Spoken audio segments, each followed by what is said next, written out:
2018. Dan sekarang beliau adalah anggota DPR RI tahun 2019 sampai tahun 2024. Pada saat ini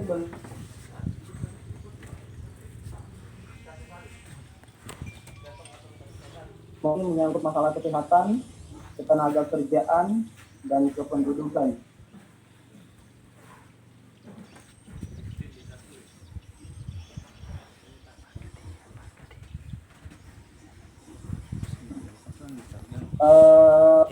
Saya pakaikan hotspot tadi sih. Iya, sedikit saya gambarkan menyangkut masalah Undang-Undang Cipta Kerja. Berdasarkan Kompas tanggal 22 Oktober 2010 menyatakan bahwa Undang-Undang Cipta Kerja ini kurang lebih tebalnya itu 1187 halaman, terdiri atas 15 bab dan 174 pasal. Di dalamnya itu mengatur menyangkut mengenai masalah ketenaga kerjaan hingga lingkungan hidup.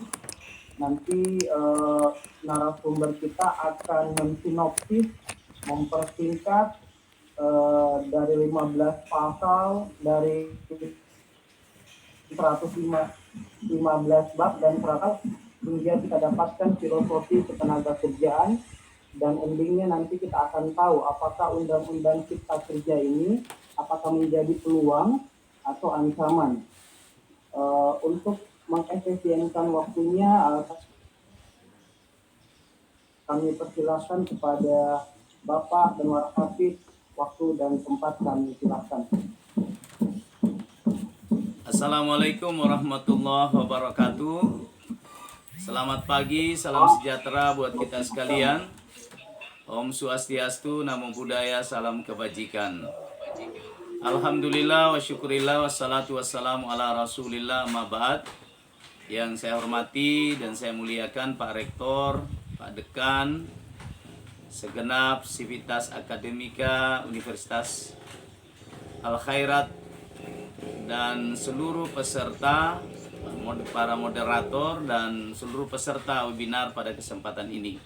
Pertama-tama saya mengajak kita semua bersyukur kepada Allah Subhanahu wa Ta'ala, karena pada hari ini tentunya karena izin dan kuasanya juga sehingga kita bisa bersama-sama bersilaturahmi, sekalipun ini melalui media yang sedang kita jalani saat ini. Mari kita bersalawat kepada baginda Nabi besar kita Muhammad sallallahu alaihi wasallam. Bapak-bapak dan ibu sekalian yang saya cintai dan saya muliakan, pada kesempatan ini ada beberapa standing point yang ingin saya sampaikan terkait dengan Undang-Undang Ciptaker, atau yang lebih kita kenal dengan Omnibus Law Ciptaker. Kalau kita mereview, sesungguhnya ide ini telah disampaikan oleh Bapak Presiden pada saat pelantikan Bapak Presiden untuk periode kedua.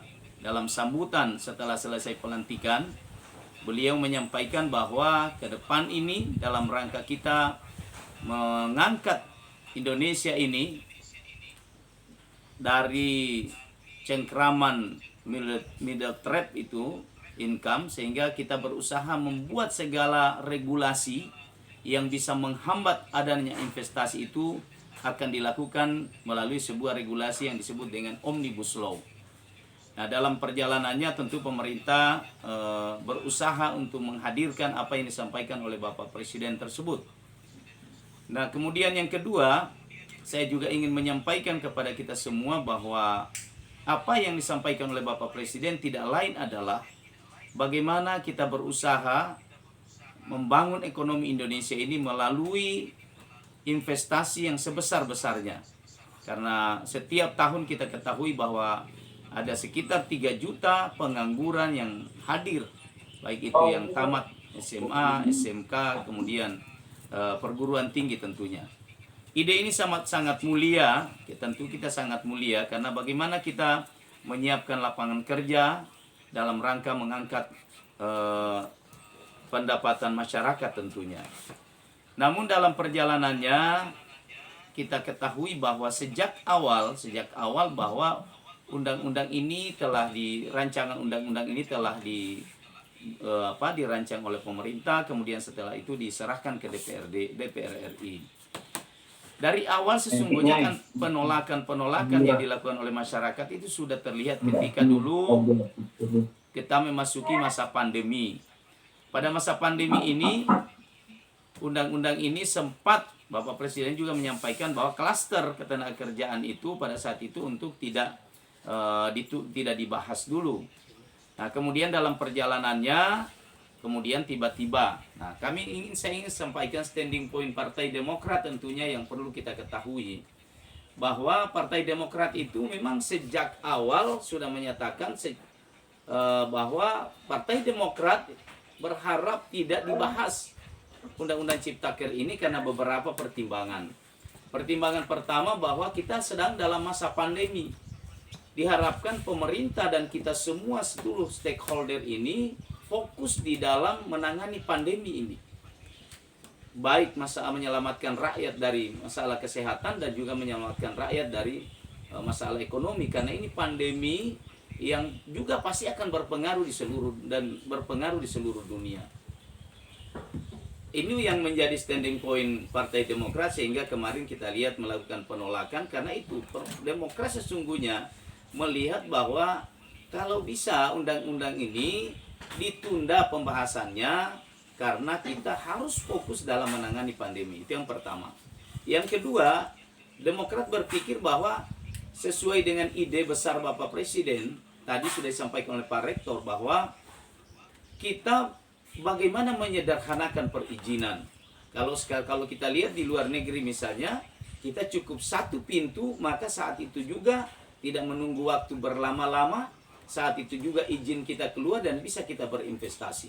Nah, gambaran besar, visi besar Bapak Presiden itu seperti itu sesungguhnya. Karena di Indonesia ini, kalau saya pernah menghitung-hitung, orang mau berinvestasi di Indonesia ini bisa ratusan izin yang harus dipenuhi baru bisa berinvestasi. Nah, ide besar inilah tadi sebagaimana disampaikan oleh Pak Rektor yang akan disederhanakan. Yang dalam bentuk, kalau kemarin saya dengar Bapak Menko Polhukam, Pak Prof. Mahfud mengatakan ada 83 undang-undang sesungguhnya yang ada di dalam kemudian disatukan di dalam Omnibus Law ini. Tapi dalam perjalanannya kemudian ini terus dilakukan pembahasan di DPR RI, di Badan Legislasi, sehingga terakhir Demokrat itu menyatakan walk out karena ada beberapa hal yang menurut Demokrat, satu misalnya sampai dengan pada saat pembahasan itu, pengambilan keputusan itu, rancangan undang-undang yang diharapkan dapat dipegang oleh peserta yang hadir, karena kita sekarang di masa pandemi ini untuk hadir dalam rapat paripurna itu sudah dijatah masing-masing per fraksi karena dalam rangka menjaga physical distancing. Nah, pada saat itu tidak ada sehingga Partai Demokrat berpikir ini tidak boleh disahkan karena rancangannya ini undang-undang yang kita mau sahkan ini naskahnya belum ada. Nah, itu kira-kira. Nah, kita kembali kepada substansi yang sesungguhnya bahwa ada beberapa hal tadi Pak Rektor mengatakan kalau dibilang ini peluang, iya. Saya melihat ini bahwa peluangnya besar dalam rangka menghadirkan investasi dengan penyederhanaan perizinan itu. Sehingga dengan demikian para investor tidak akan trauma masuk di Indonesia. Saya punya pengalaman bagaimana di Morowali memberi pelayanan kepada investor sehingga mereka meramah masuk di sini. Tapi mungkin di daerah-daerah lain investor tidak ramah. Persoalan perizinan berbelit-belit, kemudian persoalan pertanahan tentunya semua menjadi halangan untuk itu.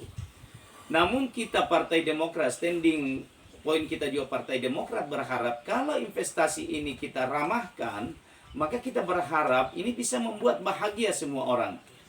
Investor bahagia, buruh bahagia, kemudian pemerintah juga bahagia tentunya.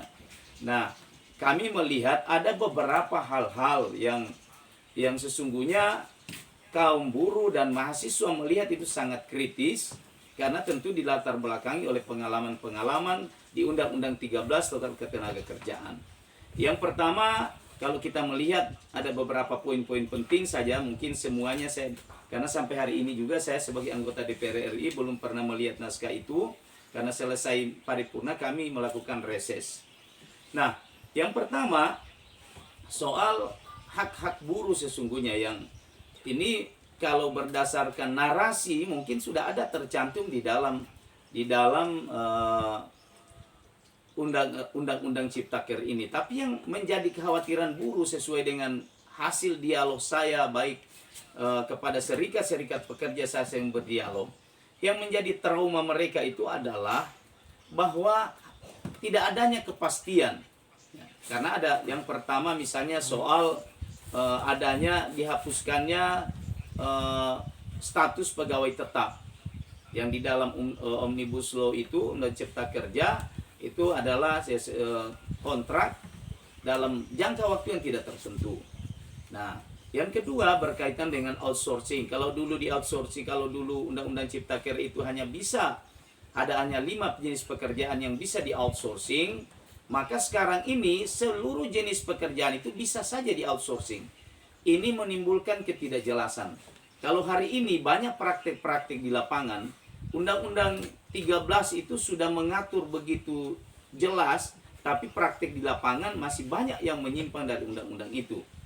Nah, inilah yang dikhawatirkan oleh buruh. Jelas saja ini undang-undangnya, mereka masih banyak perusahaan yang nakal, apalagi kalau undang-undang ini tidak membuka peluang sebesar-besarnya kepada perusahaan tentunya. Nah, kita semua ketahui bahwa sekalipun konsep tripartit itu ada di dalam seperti di undang-undang yang lalu, tapi kan kita kenyataannya tidak begitu. Hubungan antara majikan dan buruh itu masih lebih dominan majikan kalau kita lihat hampir di semua perusahaan. Nah, ini tentu kekhawatiran besar kita semua, khususnya kaum pekerja, bahwa ini nanti kita akan mengalami nasib yang lebih tragis lagi. Kalau dulu saja undang-undangnya jelas menyebut semua pesangon, menyebut cuti yang jelas, kemudian menyebut bahwa outsourcing itu ditentukan hanya 5 jenis pekerjaan. Nah, hari ini tidak ada itu. Ini yang menjadi, bisa saja perusahaan kalau dia nakal, dia akan mengoutsourcing semua jenis pekerjaan yang ada di dalam industri tersebut. Sehingga tentu kalau ini terjadi, maka bisa dipastikan mereka tidak punya harapan untuk menjadi pegawai tetap, dan setiap saat bisa saja perusahaan mengatakan bahwa ya sudah selesai pekerjaan, kemudian selesailah kontrak pada saat itu. Nah, ini kira-kira ini beberapa hal kecil-kecil saja yang secara detail saya kira ini menjadi kewajiban kita semua. Saya baru baca tadi bahwa konsep ini seperti kita ketahui ada yang 1.600, 1.100, kemudian ada yang 800, 900. Nah, ini saya kira kalangan akademis perlu juga turun tangan ini untuk membedah sesungguhnya bagaimana sesungguhnya apa yang menjadi poin-poin penting sehingga di Undang-Undang Ciptaker ini bisa tercapai 3 bahagia tadi. Pemerintah bahagia, investor bahagia, dan buruh pekerja juga bahagia. Itu sebetulnya harapan kita bersama.